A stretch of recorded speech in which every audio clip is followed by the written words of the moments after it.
Leadership. One of the most important aspects of leadership is communication. And one of the most important aspects of communication is storytelling. That's why I'm so excited to mention the Stories with Traction course with you.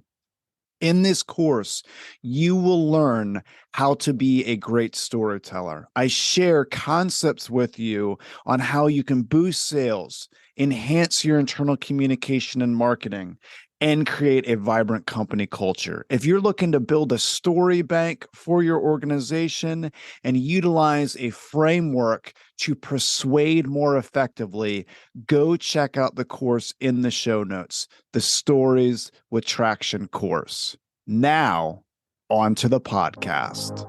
Persuading people to take the actions we want can be hard.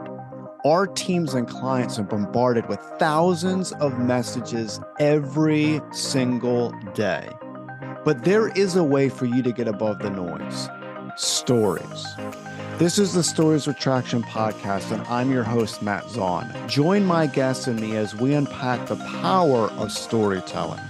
We'll talk about topics like leadership, sales, and marketing, all through the lens of strategic storytelling.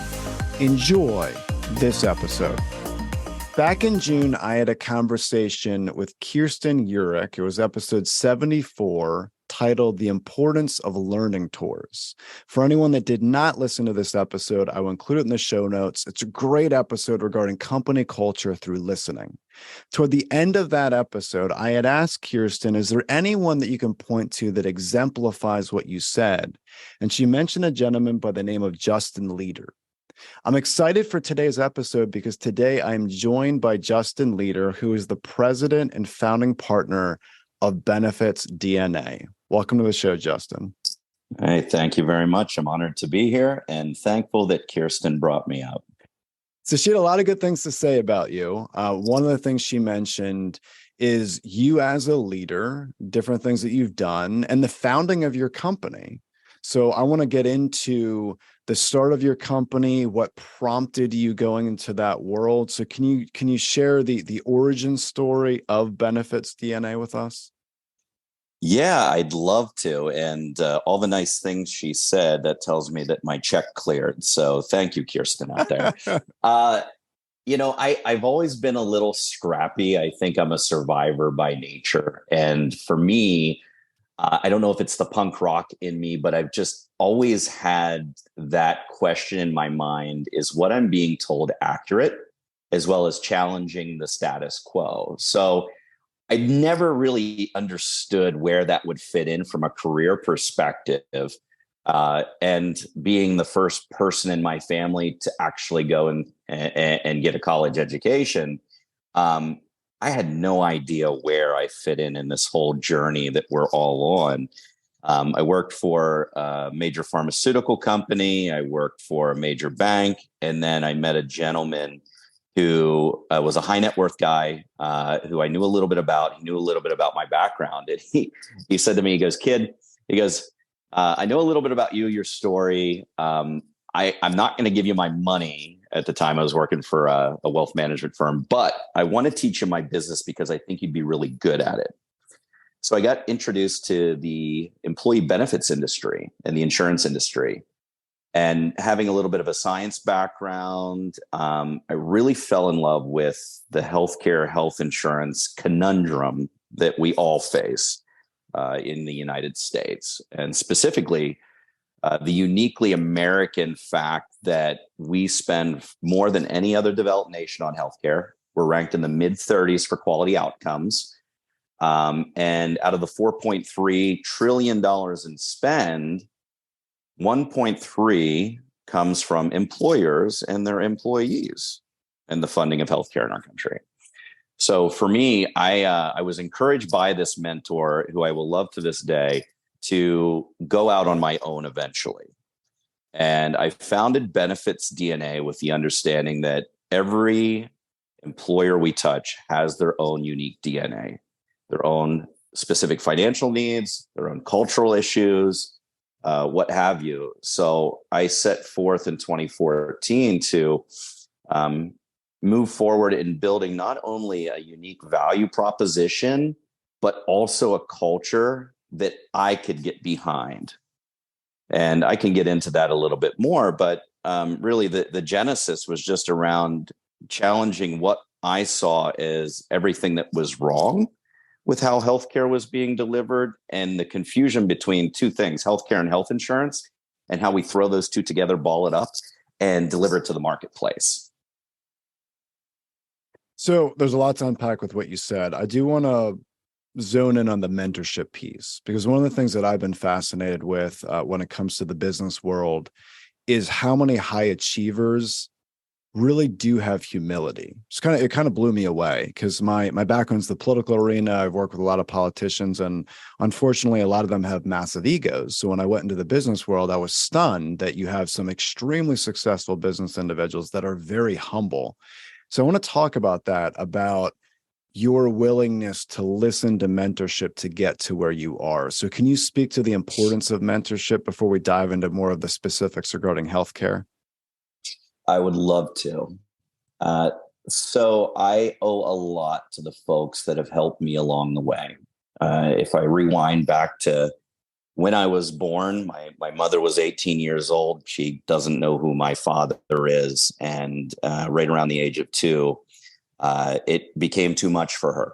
And I was very close to ending up in foster care. But I ended up getting adopted by her father, my grandfather, and his mother, my great grandmother. So from an early age, I had a lot of wisdom that was passed down, specifically from folks, my great grandmother that never went to high school and my grandfather who never graduated high school. As a kid, I went to more funerals than birthdays. So that offers a little bit of perspective growing up in that environment. And I got very used to hearing the same story told to me at least 24 times with the generation. But my grandfather instilled in me a couple things outside of my namesake. One of them being always listen to those who have been down the path before you. And I latched onto that. And I can think of a number of father figures outside of him who were willing to give me the time and attention to help keep me on the right path. Mind you, there's a lot of folks in my family and outside of my family that come from broken homes and not the best situation, who make some really bad choices. And I've not always made the best choices. I'm not without sin as that goes, but I've had people that, generally speaking, were willing to offer their time as well as their advice based on their experience. And that's been invaluable. About 3-4 months ago, I was going through some of my grandfather's items in a box that I kept after he had passed away.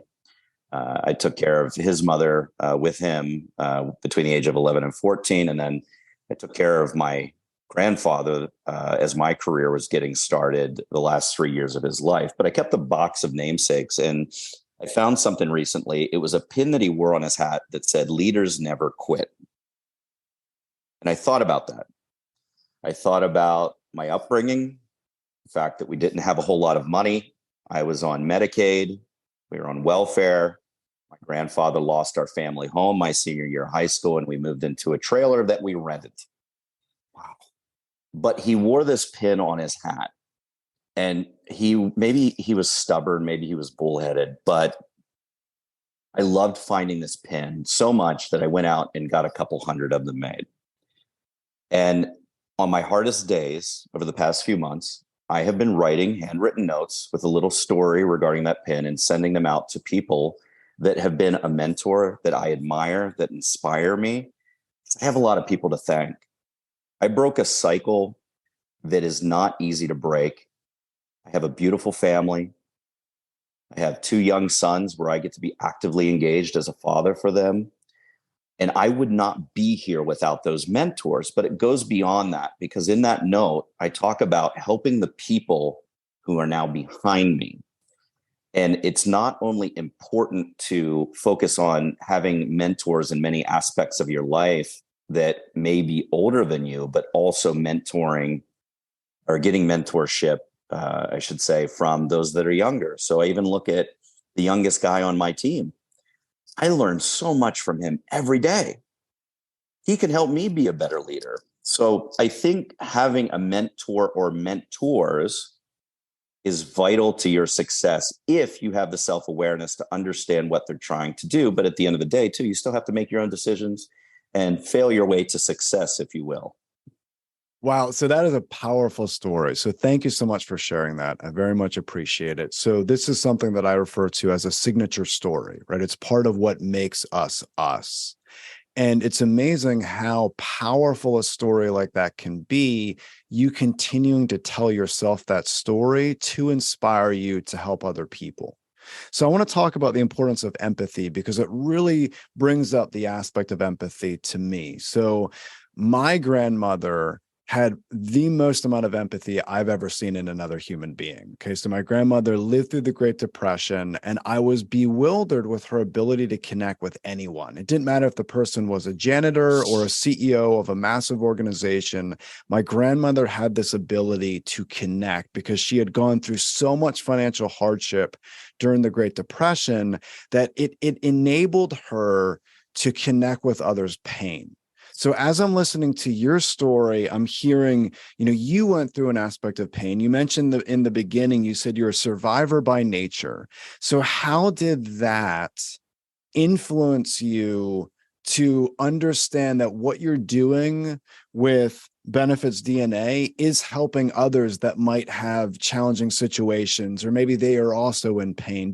Have you ever thought about it from an empathy perspective regarding that story? Yeah, a couple of years ago, I sat down, and thank you, Matt, for sharing that about your grandmother. A couple of years ago, I shared a blog. I like to write, and I wish I had more time to do it, but about what I called the survival of the sincerest and this quest for connecting with people. So from that survivor mentality, I think things escalated for me around the age of 6. I had gone to live with my mother in another state, and she was on her second marriage, and it was unbeknownst to my grandfather and my great grandmother, not a good situation, despite of what it looked like on the outside. I saw a lot of abuse. I saw sexual abuse. It was a really rough year.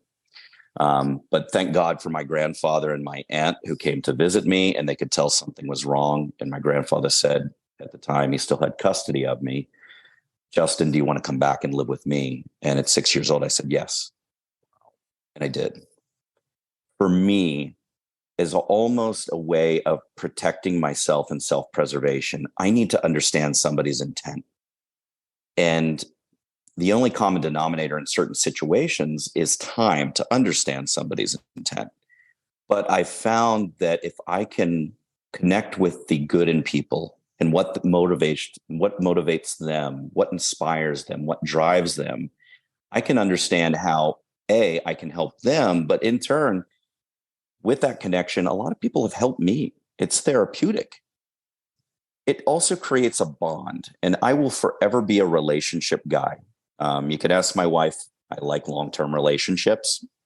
And those relationships have to be built on a foundation, in my opinion, of honesty, trust, and communication. And if you don't have one of those blocks, the foundation is shaky. So for me, being able to connect and understand what is going on in somebody's life, personally or professionally, means a lot to me. And I take that seriously, especially when somebody like yourself opens up and shares a piece of their past and who they are. From a Benefits DNA perspective, for our mission, we want to change the very fabric of healthcare and health insurance delivery. For us in this country, it's a very opaque system. Everybody struggles, and I'll share with you a story of why I'm so driven. My Aunt Gwen worked at a Denny's as a waitress for 30 years off the Pennsylvania Turnpike in Bedford, Pennsylvania. She, like many folks, didn't have a salary. She was reliant on tips and her hourly work. She also needed her hours.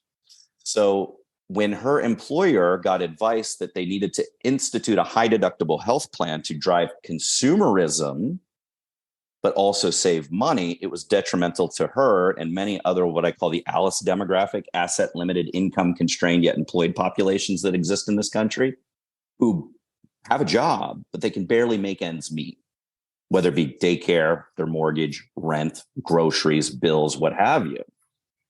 So over the course of a year and a half, 2 years, she couldn't afford time off work or her out-of-pocket expenses.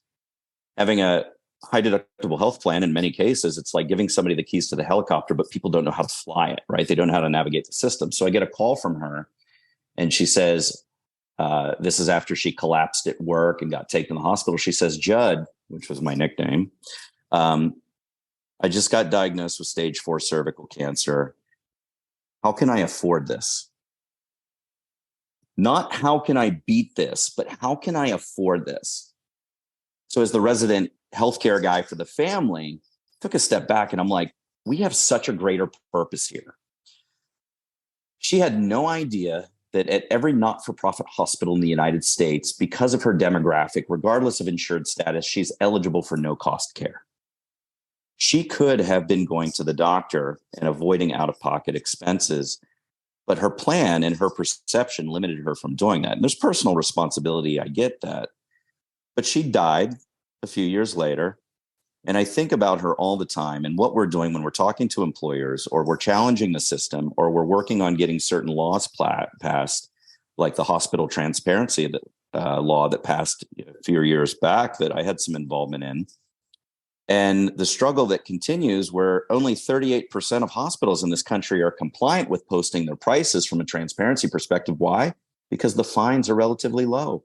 What's a few $1,000,000 when you're making tens of millions by keeping things completely opaque? So for me, I feel the pain of employers with their second largest overhead expense. I go into these meetings and I see their people that are struggling. And year after year, they're given, crappy option A and crappy option B. I feel that pain. I feel the struggle. So for my team, I've looked to collect like-minded people who are empathetic. And then what a novel concept. Show them appreciation, provide them with the purpose, compensate them accordingly, and let's go out and let's make a difference. And that seemed to work very well for us. So thank you for sharing the story of your aunt. Well, it brings up in my mind that and correct me if I'm wrong, but it feels to me like we don't really have healthcare in the United States. We have sick care, right? We're trying to manage sickness, but we don't really have a healthcare system. Would you agree with that statement? 100%. That health, looking at it from a sick care system perspective, it's extremely profitable. And we could change the way that we provide healthcare, but more so how we fund it. And I get this question all the time. Is it a Medicare for all system, or is it the current system that we have?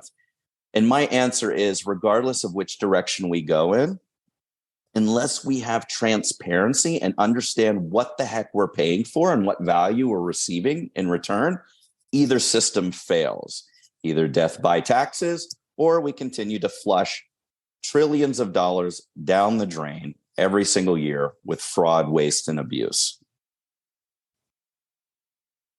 So how can a country that is as wealthy as the United States, without going into specific policies or politicians, but I just kind of laying it out there, is how can a country that is so wealthy like the United States, we have an aging population, so clearly this is going to be an issue decades into the future.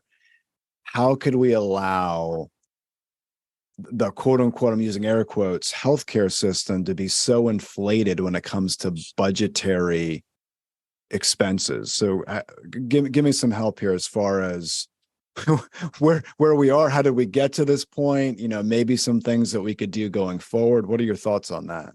Yeah. So this is like, for what we do, these are very exciting times because there's a lot of changes that have come that not a lot of folks know about.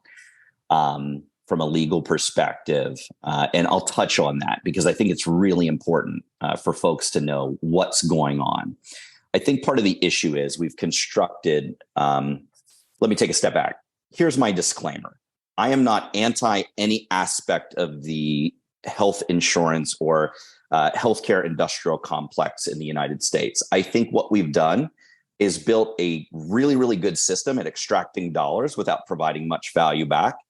And if you look at the publicly traded stock price of any of these healthcare companies, most of them have returned at least 2.5 times the Dow Jones Industrial Average return since the financial collapse.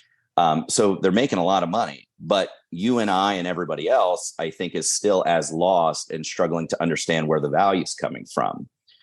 The Department of Labor and the government's finally started to realize we need to stop this existential bleed that is impacting everybody. As Warren Buffett said, the U.S. healthcare system is a tapeworm on employers in the U.S. economy. Mid-size employers, especially small employers too, are struggling to make ends meet with what they feel is every year unreasonable rises in their health insurance premium. And there's a number of reasons for this. But the biggest one that I am going to harp on is the lack of transparency and understanding what is actually going on within the plan that's driving costs. And in most cases, this information has been held as proprietary. You have high claimants on your plan. It's trend. Healthcare, hospital, billed charges, they're expensive. But there's a law that passed December 27th of 2020 called the Consolidated Appropriations Act that I'm asked to speak on along with some attorneys that I work with. I'm not an attorney at all, but very passionate about these laws because they're driving transparency in this big expense. And the impact is tenfold ROI what comes back to these employers. So I think one of the biggest changes and opportunities right now is a grassroots effort that is underway employer by employer across the country, where they're essentially pulling back the curtain of Oz. And I'll use a Ted Lasso quote. The psychiatrist had a beautiful quote in that show where she said, "Ted, the truth will set you free, but first it'll piss you off." People are getting pissed off and they're irritated and they're upset and they've gotten bad advice because there's misaligned incentives in the system. If I wanted to, I could get paid by the third-party administrator, the stop-loss insurer, the health insurer, the health network. I could get paid by the EAP program. I could get paid by the PBM. I can make a lot of money in a lot of different places that I should, and then not disclose it to my employer, my client.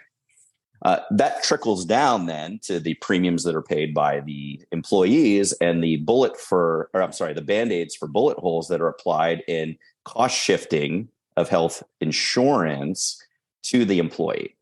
So going back to the Consolidated Appropriations Act, I think the three things that your folks that may be listening that are now plan fiduciaries, they have now been deemed by ERISA as a plan fiduciary for health plans, just like the 401k and pension side.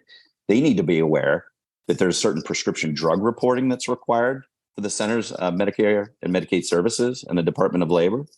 There are attestations that they have to do every year now that says none of the contracts I sign for my health plan contain gag clauses that prevent me from getting cost, quality, and utilization information. And oh, by the way, I now have to go to each of these vendors and ask them not only what are you getting paid directly, but massive amounts of indirect compensation that's getting paid to these folks for the advice that they're giving and the vendors that they're providing as a solution or ongoing partner for these plans. It's a big wake-up call for a lot of folks, and there is litigation out there that is increasing week by week. And one of my clients is leading the charge, a labor fund in Connecticut, where for the better part of 6 years, they've bled anywhere from $100,000 to $2 million a year out of their fund. And by leveraging transparency and doing the right thing as a fiduciary, I just got a text from them. We're looking at not only $1.1 million that we had projected, but we're moving to $1.5 million that we're returning back to that fund this year with no out-of-pocket expenses. For in-network, out-of-network's $250. So that's long-winded to say there are a lot of rules and regulations that aren't being talked about by, I'd say, most of the industry because it impacts their bottom line substantially. But we're moving towards a value-based system as opposed to a fee-based system. And things have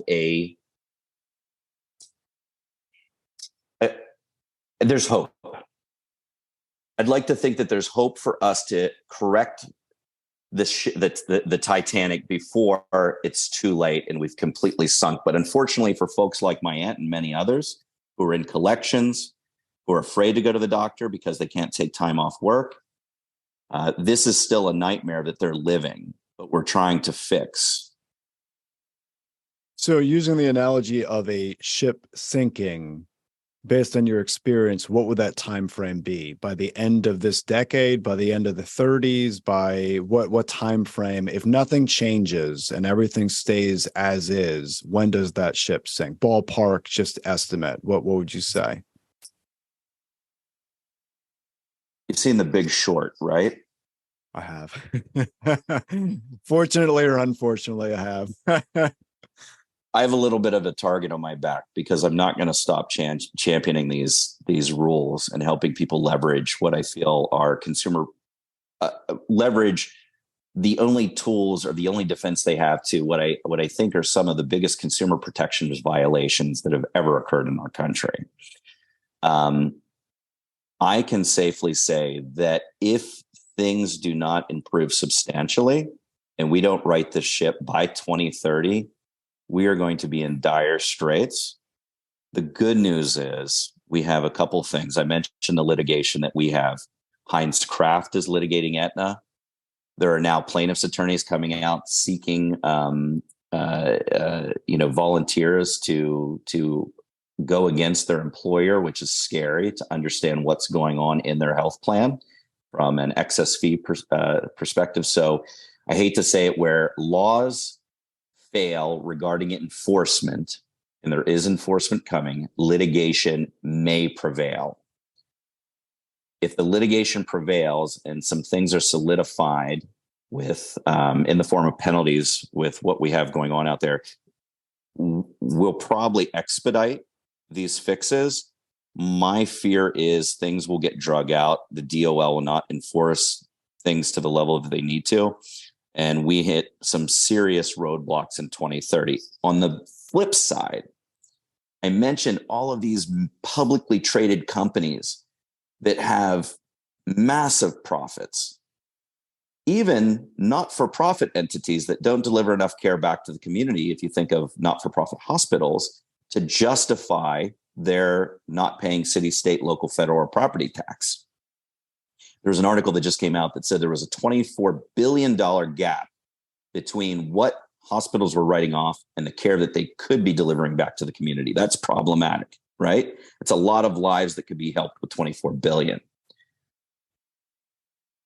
If things change too quickly, the market could collapse, a la Big Short, because of the foundation being ripped out from underneath it. And I'm not saying I'm Nostradamus by any means. I think we have to be very delicate in how we move forward. Wow. All right. So based on everything you said, from we'll put them in the positive category, the value versus fee, you mentioned hope. If there is incremental positive change, how optimistic are you going into the future? Would you say that you have a sense of optimism with where we'd be headed based on these changes? Absolutely. And I see it on the faces of folks that actually are enjoying and utilizing their health plan. Here's a beautiful example. Matt, I'm not sure if you have kids, but I'm sure. I have three, a 9-year-old, an 8-year-old, and a 5-year-old. I have a 4-year-old and a 15-month-old that's still in diapers. Oh, wow. Congrats. That's awesome. But if you remember way back when, how expensive were diapers and wipes throughout that whole journey? Pretty expensive, right? Very. So riddle me this. If I have a health plan where I have a bunch of people that are delivering babies, and I have 2 hospital systems that they're going to, both of them have the same quality outcomes, but one is thousands of dollars lower cost for labor and delivery. By all means, these mamas can go to either hospital, but one of the most creative things I've seen is incentivizing your folks by saying, if you go to hospital A, which has the same quality outcomes, but substantially lower cost for our plan, and in turn you, we're going to waive any out-of-pocket expense that you have for that visit. And oh, by the way, when your baby gets here, we're going to give you free diapers and wipes for 2 years. Because the delta is so large, you're helping us and helping yourself. We're going to reward you for that. And there are so many creative ways that you can do that within a plan to help people. That's what I love. I love seeing that impact where people go in and get a procedure and they're like, I didn't pay anything out of pocket and I had a great experience. That's possible. And I think that's where we're seeing the greatest success stories. And we're also having the Ted Lasso effect when people get called to the table and they're like, this has existed not just for a few years, but information has been trickling out regarding what could be done for the better part of 6 or 7 years. Why haven't you told me? Wow. That's very creative and very interesting. I appreciate you sharing that. And I also appreciate your time today. Thank you so much for this conversation. It was very insightful, fascinating, really. You're throwing out a lot of statistics I'd never heard of before. Very, very intriguing. There's 3 things in particular, though, that I got from this conversation. The very first thing is I appreciate you mentioning that you were a survivor by nature. And I appreciate you mentioning that you were almost in foster care, and due to a series of events and part of your story, you were able to overcome that. That is incredible. The second piece is you said you need to understand someone's intent. And you mentioned when you were 6, you had to decide where you were going to go. I can't even imagine that, having a 5-year-old, having, my youngest son decide where he's going to live the rest of his life, or at least his childhood into his teen years. I couldn't even imagine that. So even from an early age, you needed to understand someone's intent. It was a very powerful thing that I heard you say. And the third and final piece is I appreciate you sharing some optimism with us today. I think a lot of times when people talk about the healthcare industry, it's always gloom and doom, which we touched on that piece. But I really appreciate you mentioning that there are different things that are happening that lead you to be optimistic and have hope. So I appreciate those 3 things. I very much do. Now, if anyone wants to get more information on you or BenefitsDNA, where's the best place they can go to get that information? Yeah, I'm easy to find on LinkedIn, as well as benefitsdna.com and wefixyourhealthcare.com. Perfect. I will include that in the show notes. People can just click and go right there. But again, Justin, thank you so much for your time today. It's a pleasure, Matt. Thank you for letting me tell my story. Thank you for listening to the Stories with Traction podcast. Please leave a review, since positive reviews will make it easier for others to find this conversation. Next episode will launch on Friday at 8 a.m. Eastern. Until then, remember, if you want to persuade with power and inspire those around you to action, you must share more stories.